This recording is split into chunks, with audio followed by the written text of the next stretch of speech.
அஸ்ஸலாமு அலைக்கும் வரஹ்மத்துல்லாஹி வபரகாத்து.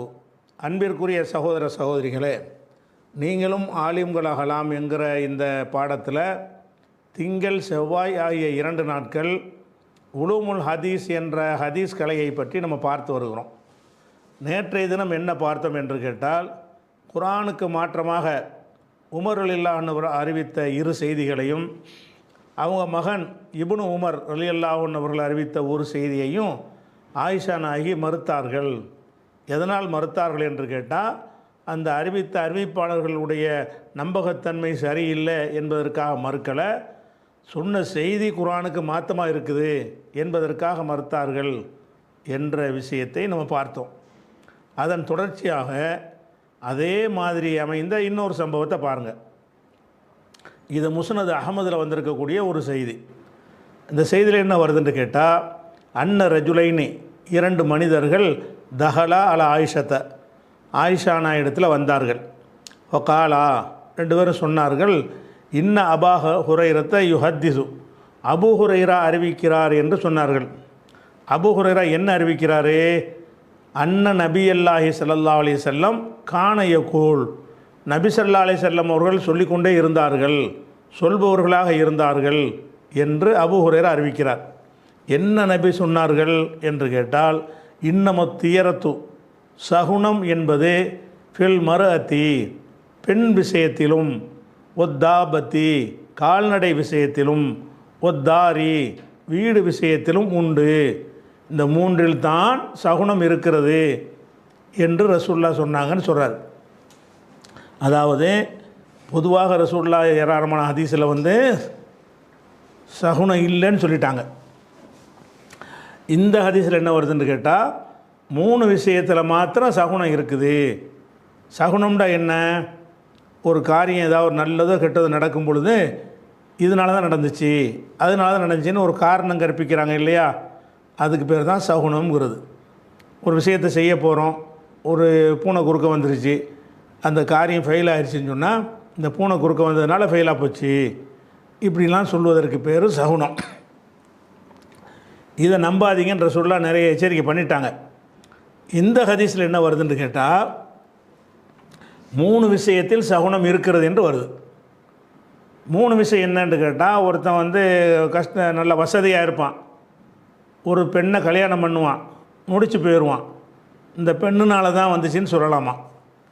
அந்த 3ல் பார்க்கலாம், இந்த 3 விஷயத்தில் சகுனம் இருக்குது. ஒத்தாபத்தி, சில கால்நடைகள், இந்த குதிரையை வாங்கினது முசீபத்து பிடிச்சி ஆட்டுது, அந்த ஆட்டை வாங்கியிருக்கக்கூடாது, இந்த மாட்டை வாங்கியிருக்கக்கூடாது, இந்த மாட்டை வாங்கும்போது நம்ம நல்லா இருந்தோம் இப்படின்னு சொல்லி இந்த கால்நடைகள் விஷயத்தில் சகுனம் இருக்கிறது. ஒத்தாரி, வீடு விஷயத்தில் சகுனம் இருக்கிறது.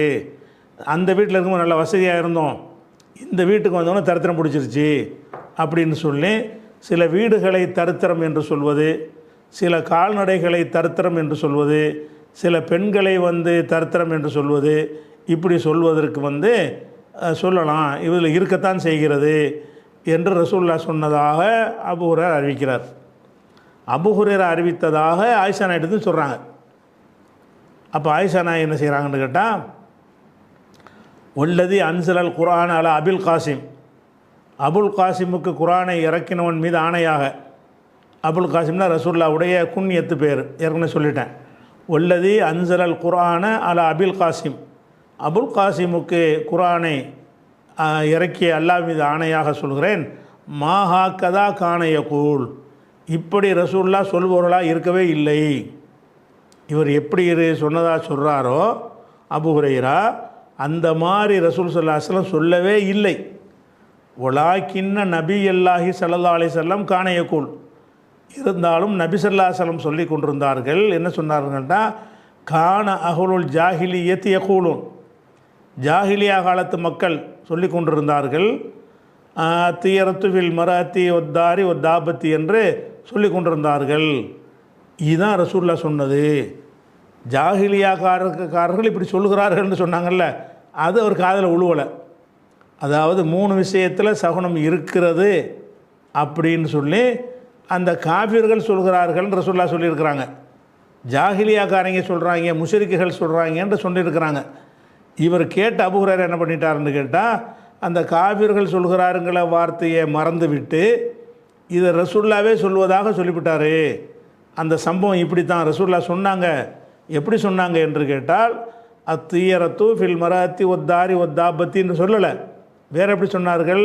கான அஹ்லுல் ஜாஹிலியத் யகூலூன். இதுதான் அபூ ஹுரைரா மறந்த விஷயம். கான அபூ ஹுரைரா கான அஹ்லுல் ஜாஹிலியத் யகூலூன், ஜாஹிலியாக்காரங்க சொல்கிறாங்க.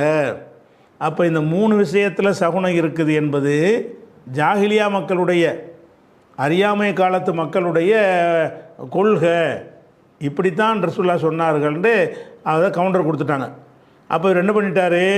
3 விஷயத்தில் சகுனம் இருக்குதுன்று காபிர்கள் சொல்கிறார்கள்னு சொல்லும்போது அந்த காபிர்கள் சொல்கிறார்கள்னு அவர் கவனிக்கலை. இன்னும் அரபியில் அந்த காபிர்கள் சொல்கிறார்கள்ங்கிற அந்த வாசகத்தை முன்னாடி போட்டுருவோம், தமிழில் பின்னாடி போடுவோம். உதாரணம் பாருங்களேன், கான அஹ்லுல் ஜாஹிலியத் யகூலூன் முதல்ல வந்துருச்சு. அதுக்கப்புறம் தீயரத்து ஃபில் மராத்தி ஒத்தாரி ஒத்தாபத்தின்னு வருது. தமிழில் மொழிபெயர்க்கும் போது என்ன செய்வோம்? அத்தீயரத்து ஃபில் மராத்தி ஒத்தாரி ஒத்தாபத்தி என்று ஜாஹிலியாக்காரங்க சொல்கிறாங்கன்னு அதை சொல்கிறாங்க என்பது பின்னாடி போடுவோம். இது முன்னாடி போட்டுருவாங்க அரபியில். அப்போ இதை சொல்லும்போது அவருக்கு ரசூல்லா சொல்லும்போது வந்திருக்க மாட்டார். கான அஹ்லுல் ஜாஹிலியத் யகூலூன் ரசூல்லா சொல்லிவிட்டு இதை சொல்கிறாங்கல்ல, அந்த வார்த்தையை சொல்லும்போது உள்ளே நுழைஞ்சிருப்பார். அது காதில் விழுந்திருக்காது. எது மட்டும் விழுந்திருக்கேன்? அத்தியரத்து ஃபில் மராத்தி ஒத்தாரி ஒத்தாபத்தின்னு விழுந்திருக்குது. அதனால என்ன ஆச்சுன்னு சொன்னால் அவர் தப்பாக சொல்லிட்டார், பொய் சொல்லலை. இப்போவும் அபூ ஹுரைராவை அவங்க பொய்யாக ஆக்கலை. எப்படி சொல்கிறாங்க? இப்படி சொல்வதற்கு ஏற்றவாறு வேறு விதமாக சொன்னாங்க. இவர் என்ன செஞ்சிட்டாருன்னு கேட்டால் அதை விளங்காமையோ மறதியாகவோ கவனிக்காமையோ ரசூல்லாவே இதை ஆதரித்த மாதிரி என்ன செஞ்சிட்டாரு சொல்லிட்டாரு என்று சொல்கிறாங்க. சொல்லிவிட்டு மேலும் ஒரு காரணம் சொல்கிறாங்க. சும்மா கராத் ஆயிஷா, பிறகு ஆயிஷா நாயகி ஓதலானார்கள். ஓதி காட்டுறாங்க. மா அசாப மின் முசீபத்தின் ஃபில்லார்லி, பூமியில் எந்த ஒரு முசீபத்து ஏற்பட்டாலும், உலாஃபி அம்புசிக்கும் உங்களுக்கே ஒரு முசீபத்து ஏற்பட்டாலும், இல்லாஃபி கிதாப் அது பதிவேட்டில் இல்லாமல் கிடையாது. எது எனக்கு நடக்கிறதோ அது ஏற்கனவே எழுதியாச்சு. அப்போ என்ன இந்த பொம்பளையினால் வந்துச்சு, இந்த குதிரையினால் வந்துச்சு, இந்த வீட்டுனால் வந்துச்சுன்னு ஏன் சொல்கிறேன்? அப்படி பேசிக்க மாற்றம் தானே. இதனால தான் அது வந்துச்சு, அதனால இது வந்துச்சு, நீ காரணம் கற்பித்தல் என்பது இந்த வசனத்துக்கு மாற்றும். அவங்க சொல்கிற கருத்துப்படி இது அல் ஹதீதுங்கிற அத்தியாயத்தில் 22வது வசனத்தில் இருக்கிறது. அப்போ இதில் என்னென்னு கேட்டால், ஆயிஷா நாயகிட்ட இதை சொல்கிறவங்க அபூ ஹுரைரா சொன்னால் தான் சொல்கிறாங்க 2 பேரும். அபூ ஹுரைராவெலாம் அப்படி சொல்லியிருக்க மாட்டார்னு ஆயிஷா நாயகி மறுக்கவே இல்லை. ரசூல்லா இப்படி சொல்லியிருக்க மாட்டாங்க, சொல்லலை. ஏன் சொல்லலைன்னு கேட்டால், இப்படி தான் காபிர்கள் சொல்லிக்கிட்டு இருக்கிறாங்கன்னு தான் ரசூல்லா சொன்னாங்க, ரசூல்லா இதை சொல்லலை என்று மறுத்துட்டாங்க. இப்போ நம்ம காலத்தில் எடுத்து பார்த்தோம்னா லா தீயரத்தன் ஒட்டுமொத்தமாக அந்த சகுனம் இல்லைன்னு மறுத்த ஏராளமான ஹதீஸ்கள் இப்போ நமக்கு கிடைக்கிறது. அதையெல்லாம் வச்சு பார்க்கும் பொழுது அபூ ஹுரைரா சொன்னது மிஸ்டேக்காக சொல்லிட்டாரு. அதில் நம்ம என்னத்தை பார்க்கணும்? மெசேஜை பார்க்குறோம். இந்த மெசேஜ் ரசூல் சொல்லுவாங்களா? அடிப்படை இஸ்லாத்தின் அடிப்படையை மாற்றுற மாதிரி சகுனம் இதெல்லாம் ஒழிக்கத்தான் வந்திருக்கிறாங்க. எதை ஒழிக்க வந்தார்களோ அதை ஆதரிக்கிற மாதிரி, அந்த 3 விஷயங்களில் மட்டும் சொல்லி பெண்களை கேவலப்படுத்துகிற மாதிரி, அப்படி தான் நீ உலகத்தில் நிறைய குடும்ப விஷயங்களில் எதனால் நடக்கிறது? கல்யாணம் பண்ணோன்னு ஏதோ சில பிரச்சனைகள் ஏற்பட்டுரும். இவள் வந்ததுனால தான் இப்படிம்பாங்க, வணங்குதா? அப்போ இந்த மாதிரியெல்லாம் ஒரு பெண்ணை சொல்லி புண்படுத்தி அவளை இழிவுபடுத்தி கொண்டிருக்கிறது எவ்வளோ பெரிய கொடூரமான ஒரு விஷயம். அதையெல்லாம் ஒழிக்க வந்த ரசூல் ஸல்லல்லாஹு அலைஹி வஸல்லம் அவர்கள் இந்த பொம்பளைனால தான் அப்படி வந்துச்சு, இந்த வீட்டினால தான் வந்துச்சு, இந்த மாட்டினால தான் வந்துச்சு அப்படின்னு சொல்லியிருப்பாங்களான்னா சொல்லி இருக்க மாட்டாங்கன்னு நமக்கு பொது அறிவே சொல்லுகிறது. ஆயிஷா நாயகி அந்த அடிப்படையில் தான் அபூ ஹுரைரா சொன்னது தப்பு, பிழை, குர்ஆனுக்கு மாற்றோம். இன்னும் சொல்ல போனால் நடந்த செய்தி இதுதான் என்று தெரிஞ்சு வேறு இருக்குது. அந்த செய்திக்கு அதில் பாதியை மறந்துட்டு என்ன செய்கிறார் அவர் சொல்லியிருக்கிறாருன்னு மறுக்கிறாங்க. அப்போ இதெல்லாம் எதை காட்டுது? அறிவிப்பாளர்கள் சரியாக இருந்தாலும், அபூ ஹுரைரா நல்ல அறிவிப்பாளர் தானே, அவர் சரியாக இருந்தாலும் சொல்கிற விஷயம் சரியாக இல்லை, மத்தன் சரியாக இல்லை, சனது சரியாக இருக்கிறது, மத்தன் சரியாக இல்லை என்பதற்காகத்தான் அதை மறுக்கிறாங்க. நல்லா விளங்குது. அதுக்கப்புறம் இன்னொரு அடிப்படையை நீங்கள் பாருங்கள். இப்போ நம்மளாக பார்க்குறது, இப்போ நம்மளாக என்ன செய்கிறோம் அதை பார்க்குறோம். என்ன பார்க்குறோம்னு கேட்டால், ரசூல் ஸல்லல்லாஹு அலைஹி வஸல்லம் மேராஜுக்கு போனாங்க. எல்லாருக்கும் குழந்தை பிள்ளைகிட்ட கேட்டான்னு சொல்லுவாங்க. மேராஜுக்கு எப்போ போனாங்க?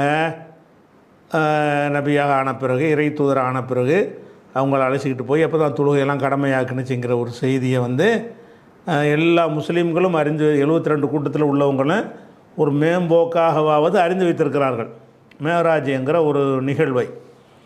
அப்போ இந்த மேராஜ் என்பது எப்போ நிகழுதுன்னு கேட்டால் நபியாக ஆன பிறகு தான் இது நிகழ்ந்திருக்குது. அப்போ தான் தொழுகையெல்லாம் கடமையாக்க முடியும். சில ஹதீஸுகளில் இந்த மேராஜ் என்பது நபி ஆகிறதுக்கு முன்னாடி நடந்துச்சு. ரசூல்லா நபியாக ஆக்கப்பட்டாங்கல்ல, அதுக்கு முன்னாடியே என்ன செஞ்சுன்னா மேராஜுக்கால அழைச்சிக்கிட்டு போயிட்டான்னு சொல்லி வருது, சில ஹதீஸுகளில் வருது.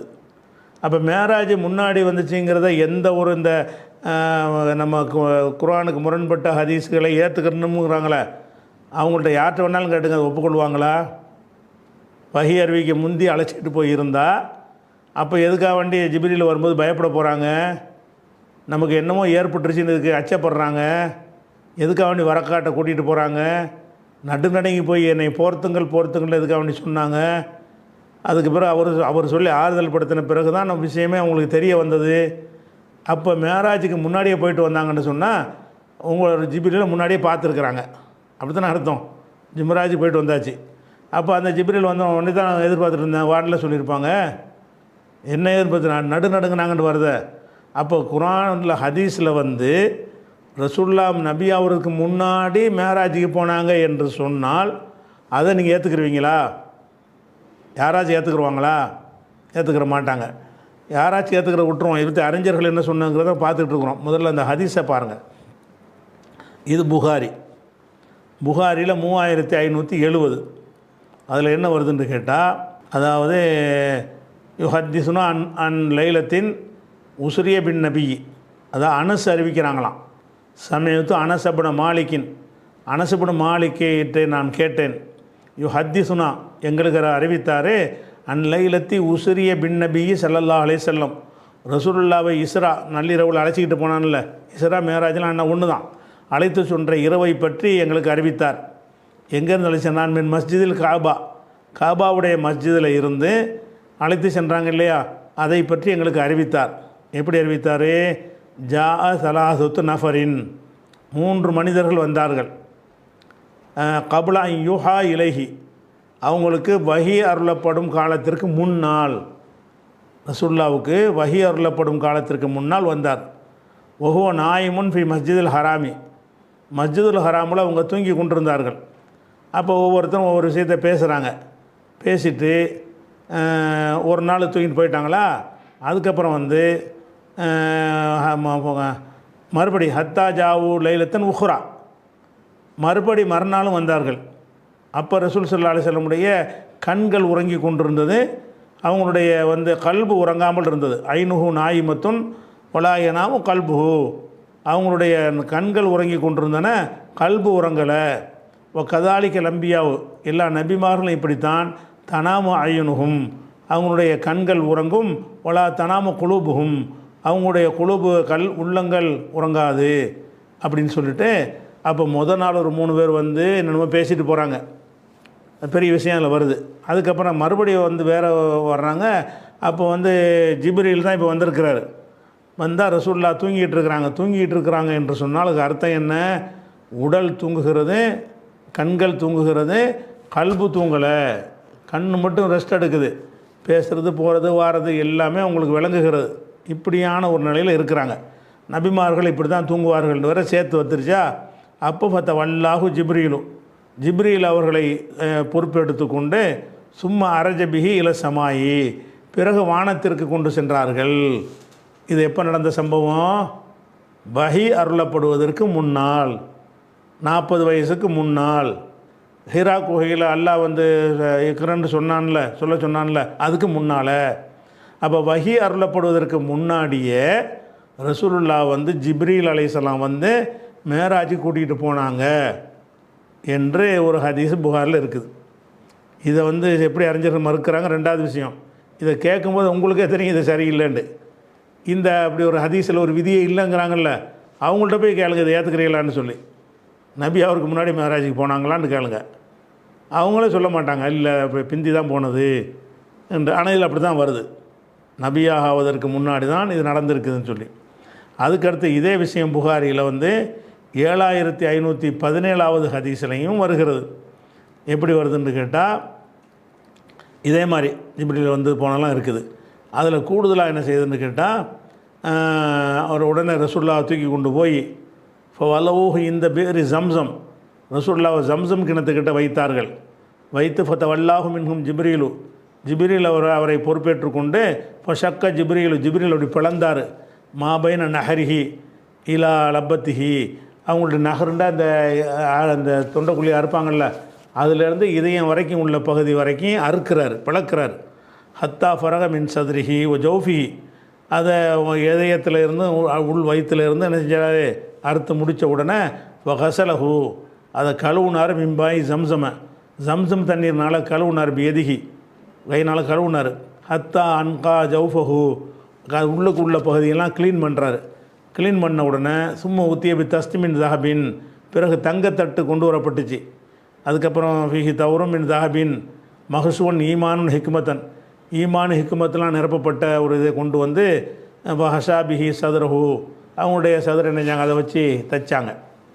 அதுக்கப்புறம் வந்து வானத்துக்கு கொண்டு போனாங்கன்னு இருக்குது. இது வந்து மேராஜுக்கு முன்னாடி இதயம் பிளக்கப்பட்டதுலாம் வருது இல்லையா, வேறு அது ஆதாரப்பூர்வமான அதிசயில் வருது. ஆனால் இதுலேயும் வருது. ஆனால் இதில் என்ன மேட்ரு, இதில் பிரச்சனைன்னு கேட்டால், இது எல்லாமே கபுல யூஹா இலைஹி, இதில் இந்த ஹதீஸ்லேயும் அந்த வாசகம் தான் வருது பாருங்கள். இந்த ஹதீஸ்லையும் இந்த சம்பவத்துலையும் என்ன வருதுன்னு கேட்டால், கபுல யூஹா இலைஹி, இந்த பாருங்கள், 3 நபர்கள் வந்தார்கள். கபுல யூஹா இலைஹி, அவங்களுக்கு வஹி அருளப்படுவதற்கு முன்னால், வஹி அருளப்படுவதற்கு முன்னால் தான் மேராஜ் நடந்தது என்று சொல்லி புகாரியுடைய மேராஜ், இந்த இதயம் பிளந்தது, அப்புறமேல சம்சம் போட்டு கழுவுனது, அப்புறம் தூக்கிட்டு போனது எல்லாமே இந்த ஹதீஸில் வருது. எப்படி வருது, கபுல யூஹா இலைஹின்னு வருது. சரி, இதே மாதிரி வந்து இதே செய்தி முஸ்லீம்லேயும் வருது. முஸ்லீமில் எப்படி வருதுன்னு கேட்டால், அதே தான் கபுல யூஹா இலைஹின்னு வருது. இதை வந்து இதில் 2 விஷயத்தை பார்க்கணும். இதில் வந்து நம்ம குர்ஆனுக்கு மாற்றமான ஹதீஸுகள்னு நம்ம ஒரு பட்டியல் போட்டு நம்ம ஒரு விமர்சனம் பண்ணுவோம். அந்த இதுக்கு நான் இதை எடுத்து வைக்கலை. அந்த பட்டியல் நம்ம எடுத்து வச்சு எப்படி குர்ஆனுக்கு முரணானது என்றதை நம்ம விளக்குவோம். இப்போ இதை பற்றி அறிஞர்கள் சொன்னது தான் நமக்கு டாபிக். யாராவது சொல்லியிருக்கிறாங்களான்னு கேட்குறாங்களா, அதுக்கு தான் இதை எடுக்கிறேன். யாராவது குர்ஆனுக்கு முரண்பட்டால் ஏற்றுக்கொள்ளக்கூடாது என்று யாராச்சும் சொல்லியிருக்கிறாங்களா அப்படின்னு சொல்லிட்டு போது, அதை ஷரஹுன் நவவி, நவவி இமாம் நவவின்னு ஒரு பெரிய அறிஞர் இருக்கிறார். முஸ்லீம்ங்கிற நூலுக்கு வந்து விரிவுரை எழுதியவர். இவரை வந்து ரொம்ப எல்லோரும் மதிக்கக்கூடிய ஒரு அறிஞர். எல்லா தரப்பும் மதிப்பாங்க. மதுஹபில் உள்ள 4 மதுஹபுக்காரங்களுமே இவரை மதிப்பாங்க. ஆனால் இவர் ஷாஃபி மதுஹபு சார்பாக உள்ள ஒருத்தர். இருந்தாலும் தக்லீத்வாதி இல்லை. ஷாஃபி இமாம் சொன்னதிலே தப்பாக இருந்தால் அவருடைய நூலிலே கண்டிக்கவும் செய்வார். அவர் வந்து நவவி இமாம்ங்கிறவர். அவர் முஸ்லீம்ங்கிற நூலுக்கு வந்து விரிவுரை எழுதியிருக்கிறார். அந்த விரிவுரையில் என்ன செய்கிறாருன்னு கேட்டால், கஜ்ஜா ஃபி ரிவாயத்தி ஷரீக்கின் ஃபி ஹாதல் ஹதீஸ் ஃபில் கிதாபி, இந்த கிதாபில் உள்ள இந்த ஷரீக்குடைய ஹதீஸ் இருக்குல்ல, இந்த ஹதீஸை தான் சொல்கிறாரு. ஃபில் அவுஹாமுன், இதில் இப்போ நிறைய கற்பனைகள் உள்ளது, தவறுகள் உள்ளது. அன்கரஹ அலைகள் உலமாவோ, அறிஞர்கள் இதை வந்து மறுத்திருக்கிறார்கள்ங்கிறார். எதை மறுக்கிறாங்க, நான் மறுக்கிறதுக்கு சொல்லலை, நானும் இதை மறுக்குவேன். நான் வகைக்கு முன்னாடின்னா முன்னாடி தப்பு தான் அது. அதுக்கு முன்னாடி அந்த இது நிலைப்பாடை இருக்கலை. அறிவிப்பாளர் சரியாக இருந்தால் தூக்கி போட்டு போயிட வேண்டியதான், ஏற்றுக்கிற வேண்டியதான் என்று சொல்கிறீங்களே. நீங்கள் அனைவரும் ஒத்துக்கொண்டிருக்கக்கூடிய நவவி இமாம் அவர்கள் ஹதீஸ் கலையில் ஈடுபட்டவர், ஃபிக்கு எழுதினோரு, ஹதீஸ் விரிவுரை நூல்கள் எழுதினவர், அந்த மாதிரி 40 ஹதீஸுகள்னு போட்டு புஸ்தகம் போட்டிருப்பாங்கள்ல, அது நவவி தான் பிரபலியமானது.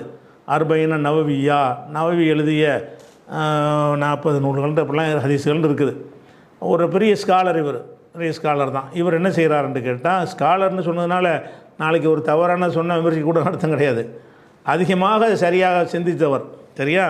அவர் என்ன செய்கிறாருன்னு கேட்டால், ஃபி ஹாதல் ஹதீஸ் வில் கிதாபி, இந்த கிதாபில் உள்ள இந்த ஹதீஸில் அவுஹாமுன், நிறைய வகுமுகள், தவறான செய்திகள் இருக்கிறது.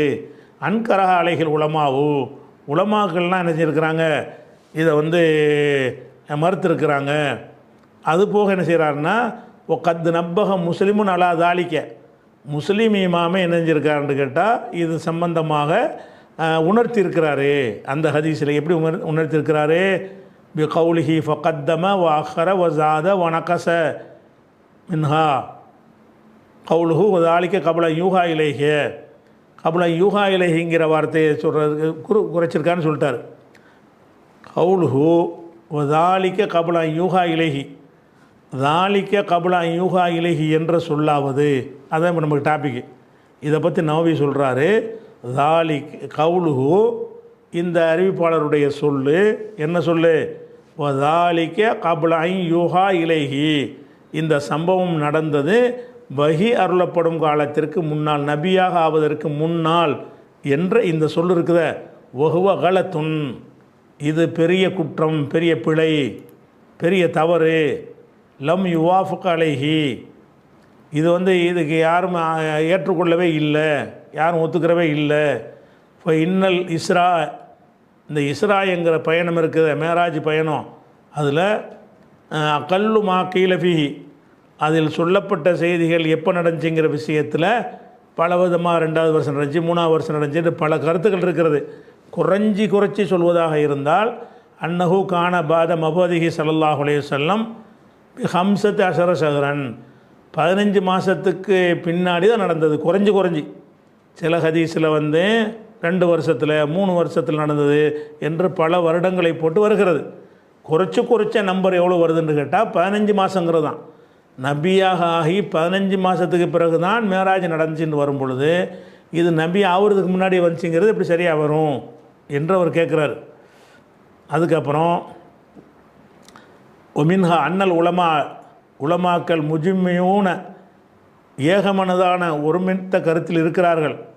அன்ன ஃபர்லா சலாத்தி, தொழுகை கடமையானது கான லைலத்தல் இஸ்ரா, இஸ்ராவுடைய இரவில் தான் தொழுகையை கடமையானுச்சு.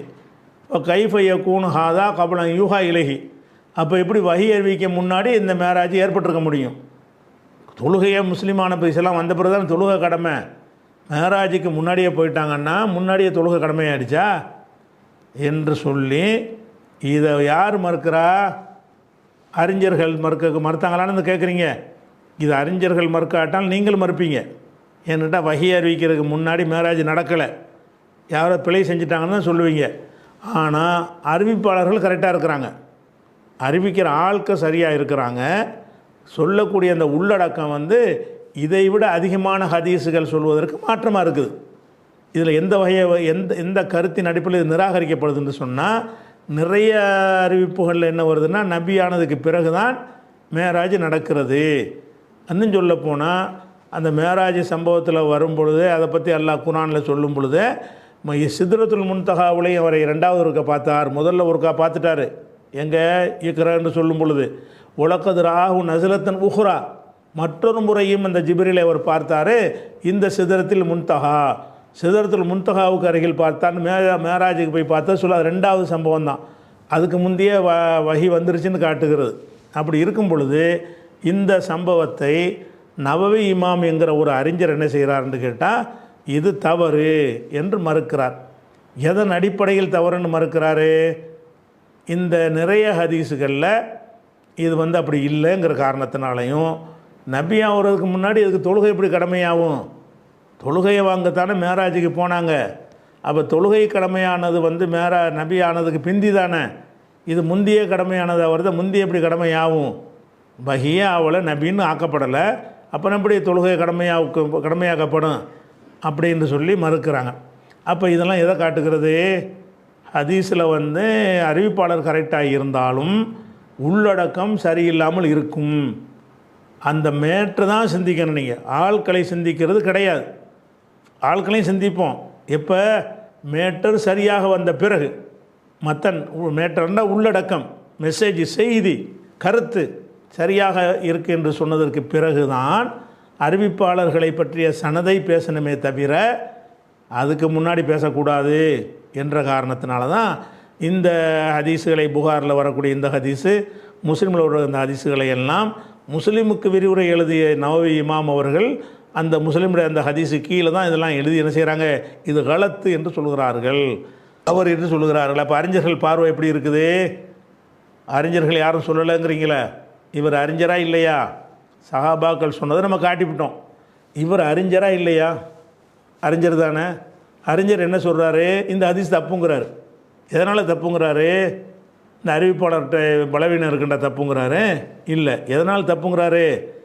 இந்த கண்டென்ட்டு சரியாக இல்லை, இதில் சொல்லக்கூடிய அந்த உள்ளடக்கம் சரியாக இல்லை, மேராஜ் நடந்ததை பற்றி பிழையான தகவலை இது சொல்கிறது அப்படின்னு சொல்கிற காட்சியை பார்க்குறோம்.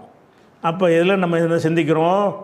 அந்த ஹதீஸில் இது முக்கியமான விதியாக இருக்க போய் தான் நவவி அவர்களால் இப்படி சொல்ல முடிந்தது என்று பார்க்குறோம். அதே மாதிரி புகாரியில் ஒரு ஹதீஸ் இருக்குது.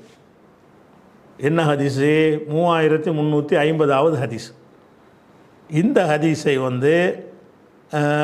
அறிஞர்கள் ஹதீஸுக்கு விரிவுரை எழுதக்கூடியவர்கள், ஷரஹ் எழுதினவங்க இருப்பாங்கள்ல, அந்த புகாரியுடைய நூலை பெரிது எடுத்த அறிஞர்கள் அவங்க என்ன செய்கிறாங்கன்னு கேட்டால் இந்த 3350 ஹதீஸை மறுத்திருக்கிறாங்க. என்ன ஹதீஸை சொல்லுதுன்னு கேட்டால், ரசூலுல்லாஹ் சொன்னாங்களாம். என்ன சொன்னாங்க? எல்கா இப்ராஹிமு, எல்காண்டா சந்திப்பார், லக்கிய எல்கா சந்திப்பார் இப்ராஹிம், இப்ராஹிம் அவர்கள் சந்திப்பார்கள். அபாஹு ஆசர, அவங்க தந்தை ஆசரை சந்திப்பார். இப்ராஹிம் நபி மறுமை நாளில் எல்லாம் எழுப்புனவுன்னு எல்லோரும் தான் ஒருத்தர் பார்ப்போமே. இப்ராஹிம் நபி அவங்க வாப்பாவையும் பார்ப்பார்.